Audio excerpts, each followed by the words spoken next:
வணக்கம் நண்பர்களே.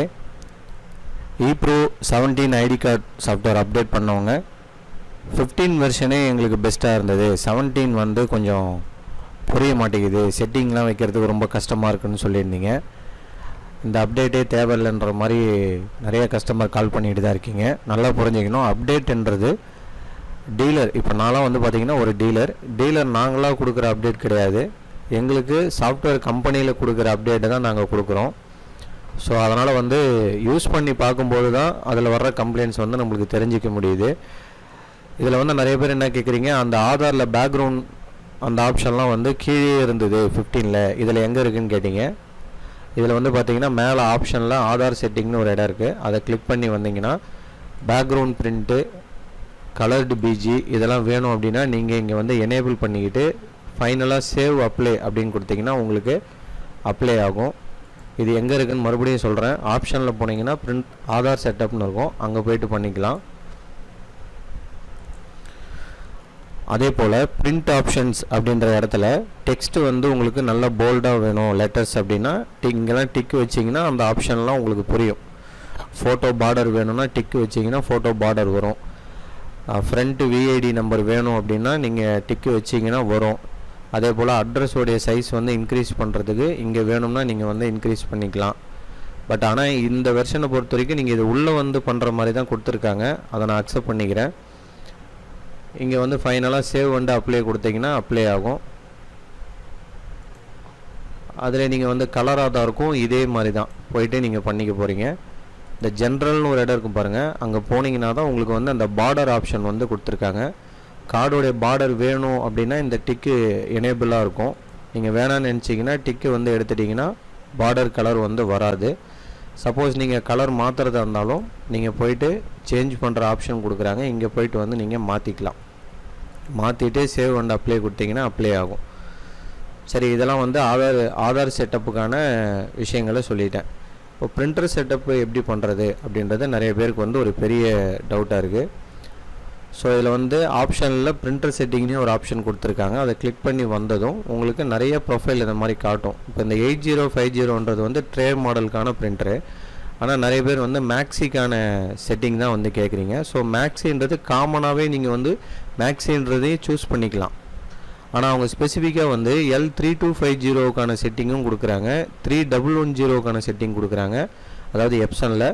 கெனானில் வந்து 3010க்கான செட்டிங்கும் கொடுக்குறாங்க. இப்போ நீங்கள் வந்து என்கிட்ட அப்டேட் பண்ணுறவங்க என்ன பண்ணுறீங்க, செட்டிங் வச்சு கொடுங்க சார் அப்படின்றீங்க. ஆக்சுவலாக வந்து ஒவ்வொரு பிரிண்டருக்கும் அந்த மேக்ஸி ட்ரே வந்து நம்ம அந்த டை கட்டரில் எடுக்கும்போது ரைட் சைடு லெஃப்ட் சைடு வந்து ஏதாவது ஒரு இடம் வந்து உங்களுக்கு எட்ஜிலேயோ லெஃப்ட் சைட்லேயோ ரைட் சைட்லேயோ வந்து கட் ஆகிறதுக்கான பாசிபிள் இருக்குது. அதனால் நம்ம என்ன பண்ணணும்னா மேனுவலாக தான் அட்ஜஸ்ட் பண்ணணும். இப்போ நான் மேக்ஸின்ற ப்ரொஃபைலை சூஸ் பண்ணிட்டேன். இப்போ இங்கே பார்த்தீங்கன்னா தெரியும், இப்போ இந்த பேக் லெஃப்ட்டுன்ற இடம் தான் நான் நிறைய தடவை சொல்லிட்டு தான் வரேன். 10 கஸ்டமரில் வந்து 8 கஸ்டமர் வந்து சரியாக பண்ணிடுறாங்க, அவங்களுக்கு அட்ஜஸ்ட்மெண்ட் ஆகுது, அதாவது அலைன்மெண்ட் ஆகுது. ஒரு 2-3 கஸ்டமர் வந்து ரிப்பீட்டடாக சொல்கிறீங்க செட்டிங் எனக்கு வரல, செட்டிங் வீடியோ அனுப்புங்க அப்படின்னு சொல்கிறதுனால தான் இந்த வீடியோ நான் பண்ணுறேன். இப்போ செலக்ட் பிரிண்டர்ன்ற இடத்துல போய்ட்டு உங்கள் மாடல் பிரிண்டரை வந்து சூஸ் பண்ணிக்கணும், அதனால் புரிஞ்சிக்கணும். இப்போ நான் வந்து என்னோடய சிஸ்டத்தில் பிரிண்டர் எதுவுமே இல்லை, அதனால் இந்த ரைட்டரை வந்து நான் பிரிண்டராக செலக்ட் பண்ணி வச்சுருக்கேன். இப்போ நீங்கள் எடுக்கும்போது பிரிண்ட் அவுட்டில் நீங்கள் டை கட்டர் மிஷினில் வச்சு கட் பண்ணுறீங்க. கட் பண்ணும்போது உங்களுக்கு ரைட் சைடு வந்து தள்ளணும், அதாவது அந்த கார்டோடைய பேக் சைடு வந்து நீங்கள் டை கட்டரில் கட் பண்ணும்போது பேக் சைடு தான் எனக்கு அலைன்மெண்ட் வரணும், அந்த கார்டை வந்து ரைட் சைடு தள்ளணும் அப்படின்னா இந்த 30ன்ற வேல்யூ வந்து ஒரு 40 அப்படின்னு வச்சு பார்க்கணும். இப்படி வச்சதுக்கப்புறம் நீங்கள் மறக்காமல் வந்து என்ன பண்ணணும், இந்த சேவ் பட்டனை வந்து கிளிக் பண்ணணும். ஃபஸ்ட்டு நீங்கள் அதில் வரக்கூடிய டிஃபால்ட் செட்டிங்கை பிரிண்ட் அவுட் எடுத்து பார்க்குறீங்க, அதுக்கப்புறமா ரைட் சைடு நவுத்தணும் அப்படின்னா மட்டும்தான் நீங்கள் அந்த அலைன்மெண்ட்டில் கை வைக்கணும். இப்போ இது பண்ணதுக்கப்புறம் சார் இங்கே எனக்கு எதுவுமே காமிக்கலை அப்படின்ற ஒரு டிசிஷன் வரீங்க. அந்த மாதிரி வராமல் இங்கே மேலே வந்து ஒரு பிரிண்டர் ப்ரொஃபைல் சூஸ் பண்ணுற ஆப்ஷன் வருது, இங்கே போய்ட்டும் நீங்கள் வந்து மேக்ஸின்னு வச்சிங்கன்னா இந்த மாதிரி வந்து ப்ரொஃபைல் வந்து மாறிடும். இப்படியும் வந்து நீங்கள் நம்ம வச்ச செட்டிங்கை வந்து ரெஃப்ரெஷ் பண்ணணும். ரெஃப்ரெஷ்னா என்னென்னா நம்ம முன்னாடி 30ன்ற வேல்யூ வந்து அப்படியே தான் கண்டினியூ ஆகும். நீங்கள் ப்ரொஃபைலில் மாற்றினாலோ இல்லை சாஃப்ட்வேரை ஒரு தடவை க்ளோஸ் பண்ணால் மட்டும்தான் அந்த அலைன்மெண்ட் வந்து உங்களுக்கு அட்ஜஸ்ட்மெண்ட் ஆகும். இதை நீங்கள் ஃபாலோ பண்ணி பண்ணுங்கள், ஓகேங்களா? இப்போ இப்போ நிறைய பேர் வந்து ஃபோட்டோ ஆதாரில் வந்து ஃபோட்டோ அட்ஜஸ்ட் பண்ணுற இடம் வந்து எங்கே இருக்குதுன்னு கேட்டிங்க. அது வந்து நான் ஏற்கனவே சொல்லியிருக்கேன். இந்த சேவ் செட்டிங்க்கு மேலே ரைட் சைடில் இருக்கும். அதுவே லெஃப்ட் சைடில் இருக்கிறது வந்து நீங்கள் கார்டு வந்து தவறுதலாக ஒரு கார்டு அப்லோட் பண்ணிட்டீங்க அப்படின்னா ரீசெட் பண்ணுறதுக்கான ஆப்ஷன் தான் அது அங்கே கொடுத்துருக்காங்க. அதே போல் உங்களோட பிரிண்ட் குவாலிட்டி வந்து எவ்வளோ டிபிஐ வைக்க போகிறீங்க. டிபிஐன்றது என்னென்னு பார்த்தீங்கன்னா அந்த பிக்சரோடைய குவாலிட்டி. ஸோ ஃபஸ்ட்டு நீங்கள் ஒரு 600 டிபிஐ ஹை குவாலிட்டியில் வைக்கிறீங்க அப்படின்னா கார்டை அப்லோட் பண்ணுறதுக்கு முன்னாடியே அந்த டிபிஐ வேல்யூ வந்து ஃபிக்ஸ் பண்ணுறீங்க. சரி, ரைட்டு. இப்போது இது வரைக்குமே எல்லாருக்கும் கன்ஃபியூஷன் இல்லாமல் போயிடுது. இப்போ வந்து பிரிண்டரில் வந்து சார் நான் ஒவ்வொரு தடவையும் வந்து செட்டிங் மாற்ற வேண்டியதாக இருக்குது, எதனால் அந்த கம்ப்ளைண்ட் இருக்குது அப்படின்னு பார்த்தீங்கன்னா, ஃபஸ்ட்டு வந்து அதுக்கு நீங்கள் என்ன புரிஞ்சுக்கணுன்னா கண்ட்ரோல் பேனல் ஓப்பன் பண்ணிக்கோங்க. கண்ட்ரோல் பேனல் ஓப்பன் பண்ணதும் உங்களுக்கு வந்து டிவைசஸ் அண்டு பிரிண்டர் செட்டிங் அப்படின்ற ஒரு ஆப்ஷன் இருக்கும். இங்கே பாருங்கள், ஹார்ட்வேர் அண்டு சவுண்டில் உங்களுக்கு டிவைசஸ் அண்டு பிரிண்டர்ஸ், அதாவது வியூ டிவைசஸ் அண்டு பிரிண்டர்ஸ் அந்த ஆப்ஷனை கிளிக் பண்ணி உள்ளே வரீங்க. உள்ளே வந்ததும் இப்போ உங்கள் சிஸ்டம் கூட எல்லா ஜெராக்ஸ் ஷாப்லேயும் சரி, அதாவது இசேவை மையம் இது வச்சுருக்கவங்களுக்கு பிரிண்டர் வந்து பார்த்திங்கன்னா 2-3 பிரிண்டர் வந்து யூஸ் பண்ணுவீங்க. இப்போ எனக்கு பாருங்கள், இங்கே மைக்ரோசாஃப்ட் பிரிண்ட் டு பிடிஎஃப்னு ஒரு பிரிண்டர் காட்டுது, க்யூட் பிடிஎஃப் ரைட்டர்னு 2 பிரிண்டர் காட்டுது. இப்போ அந்த மாதிரி உங்கள் சிஸ்டம் கூட எந்தெந்த பிரிண்டர் கனெக்ட் ஆகிருக்கோ ஃபஸ்ட்டு அந்த பிரிண்டரை வந்து டிஃபால்ட்டாக செட் பண்ணிக்கோங்க. அதாவது நான் இந்த இப்ரோ சாஃப்ட்வேரில் ரெகுலராக நான் இதை தான் யூஸ் பண்ண போகிறேன் அப்படின்னா அந்த பிரிண்டரை டிஃபால்ட் பண்ணிட்டீங்கன்னா உங்களுக்கு அந்த வைக்கிற செட்டிங் வந்து மாறாமல் அப்படியே இருக்கும். இப்போ இங்கே பாருங்கள், இது வந்து நான் விண்டோஸ் 11 யூஸ் பண்ணுறேன்.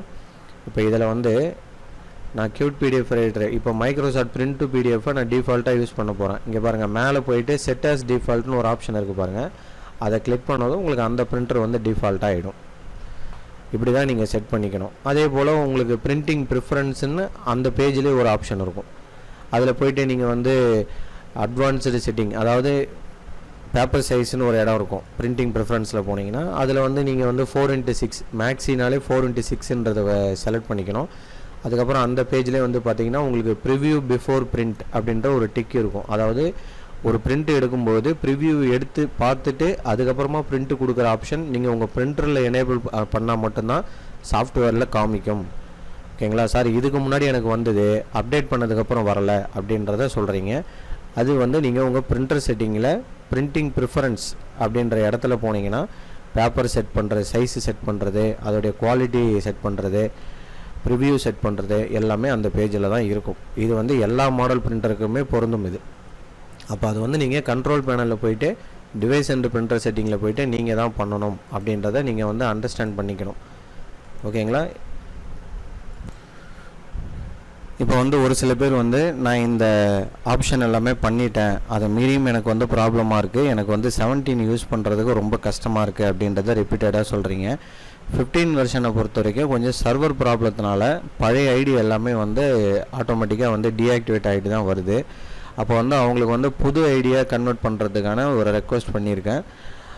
ஓகேங்களா? அந்த புது ஐடியா கன்வெர்ட் பண்ணும்போது பழைய ஐடி வந்து நீங்கள் யூஸ் பண்ண முடியாது. அதாவது அதே மொபைல் நம்பர், பட்டு ஓல்டு ஐடி வந்து ஒர்க் ஆகாது. நான் புது ஐடியா வந்து கன்வெர்ட் பண்ணி தரேன்.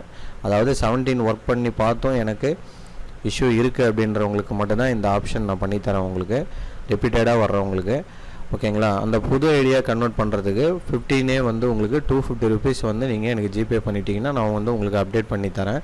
அதாவது அப்டேட் மீன்ஸ் என்னென்னா புது ஐடியா ஆக்டிவேட் பண்ணித்தரேன். செட்டிங்கும் அதில் ஃபுல்லாகவே எனக்கு வச்சு கொடுங்க எனிடெஸ்க் மூலிமா அப்படின்னா 350 சார்ஜ் பண்ணுங்கள். நான் ஒவ்வொரு கஸ்டமருக்குமே நான் எனிடெஸ்க் கனெக்ட் பண்ணி பண்ணித்தரேன். ஓகேங்களா? ஏன்னா 537 ஐடி வந்து எங்கள் இதில் வந்து இருக்கீங்க. எல்லாருக்கும் ஒரே சமயத்தில் என்னால் எனிடெஸ்க் எல்லாருக்கும் பார்க்க முடியாது. அதையும் நீங்கள் புரிஞ்சிக்கணும். நீங்கள் இப்போ வந்து இந்த மாதிரி வந்து உங்களுக்கு ஒரு விண்டோ வந்து நிற்கிறதா சொல்கிறீங்க. அதில் உங்களுடைய மொபைல் நம்பரை என்டர் பண்ணிக்கோங்க. என்டர் பண்ணிவிட்டு ஓடிபின்ற பாக்ஸில் 2494 அப்படின்றது என்னுடைய டீலர் கோட், அதாவது எனக்கு கொடுத்துருக்கக்கூடிய ஓடிபி கோடு இது. அதை கொடுத்துட்டு வெரிஃபை கொடுங்க. அது வெரிஃபை கொடுத்ததுக்கப்புறம் ரெஜிஸ்டர் நியூ அப்படின்னு ஒரு ஆப்ஷன் இருக்கும். அதை போயிட்டு கிளிக் பண்ணிக்கோங்க. கீழே கிளிக் பண்ணிவிட்டு உங்களுடைய டீட்டெயில் எல்லாமே ஃபில் பண்ணிக்கோங்க.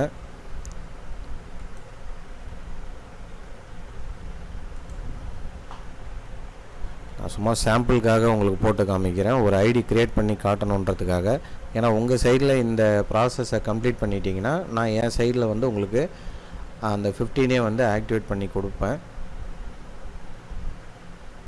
ஸோ வந்து டிஸ்ட்ரிபியூட்டர் நம்பருக்கு நேராக என்னுடைய மொபைல் நம்பர் இருக்கும். செலக்ட் பண்ணது என்னோடய நேம் வந்து வந்துடும். வந்ததும் நீங்கள் வந்து ரெஜிஸ்டர் அப்படின்ற பட்டனை கிளிக் பண்ணிட்டீங்கன்னா உங்களுக்கு யூசர் ரெஜிஸ்டர்ட் சக்ஸஸ்ஃபுல்லின்னு வந்துடும்.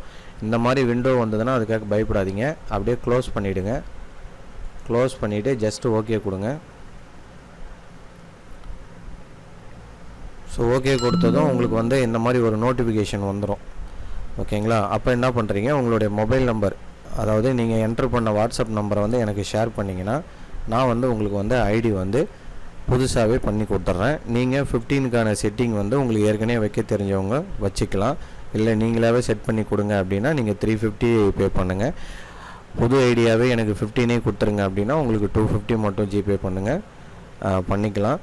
அதே மாதிரி ஒரு விஷயம் வந்து கேட்குறீங்க, அடிக்கடி அப்டேட் கொடுத்துட்டே இருக்கீங்க, நாங்கள் கேட்கவே இல்லை சார்ன்றீங்க. ஆக்சுவலாக நான் வந்து ஒரு டீலர் தான், நான் ரிப்பீட்டடாக அதை மட்டும் சொல்கிறேன். ஏன்னா ஒரு சில கஸ்டமர் வந்து ரொம்ப கோவப்படுறீங்க. டீலருடைய ஒர்க் என்னன்னு பார்த்தீங்கன்னா, நாங்கள் வந்து வாங்கி தான் ஒரு நம்பிக்கையின் பேரில், நீங்கள் எப்படி எங்ககிட்ட வாங்குறீங்களோ நாங்களும் அதே போல் ஒரு நம்பிக்கையில் தான் வாங்குகிறோம்.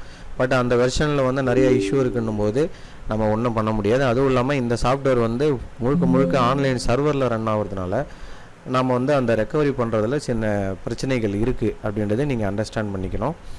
ஸோ அந்த வீடியோ வந்து உங்களுக்கு பயனுள்ளதாக இருந்திருக்கும். ஸோ தேங்க்யூ ஃபார் வாட்சிங். Please subscribe my channel. Thank you.